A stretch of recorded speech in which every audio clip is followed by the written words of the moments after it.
लग्नाचे दागिने म्हणजे श्रीमंत पेशवाई दागिने, नाशिकचे सुप्रसिद्ध सराफ मयूर अलंकार सराफ। ताज्या बातम्यांसाठी नाशिक न्यूजच्या YouTube चॅनलला सबस्क्राईब करा आणि बेल आयकॉनला प्रेस करा।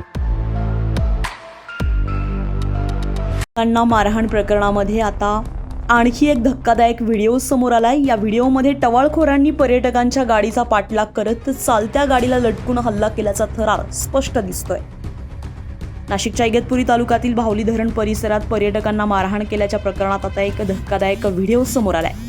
या व्हिडिओमध्ये काही टवाळखोर पर्यटकांच्या गाडीचा पाठलाग करताना दिसताय आणि त्यापैकी एक जण थेट चालत्या गाडीला लटकून हल्ला करत असल्याचं स्पष्टपणे दिसतंय।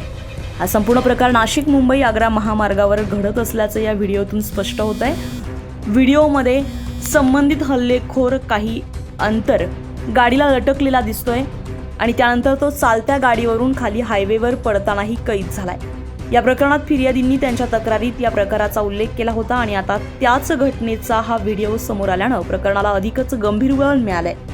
दरम्यान या प्रकरणात पोलिसांनी आतापर्यंत 9 ते 10 आरोपींना अटक केली आहे। आणखी काही आरोपींचा शोध सुरू आहे। हा व्हिडिओ रस्त्यावरून जाणाऱ्या नागरिकांनी त्यांच्या मोबाईलमध्ये कैद केल्याचं समोर आलंय। भावली परिसरातील या घटनेमुळे पर्यटकांच्या सुरक्षेचा प्रश्न पुन्हा एकदा ऐरणीवर आलाय आणि आता समोर आलेल्या या व्हिडिओमुळे आरोपींवर कठोर कारवाईची मागणी जोर धरू लागली आहे। संजय परमार, नाशिक न्यूज, नाशिक। ताज्या बातम्यांसाठी नाशिक न्यूजच्या YouTube चॅनलला सबस्क्राईब करा आणि बेल आयकॉनला प्रेस करा।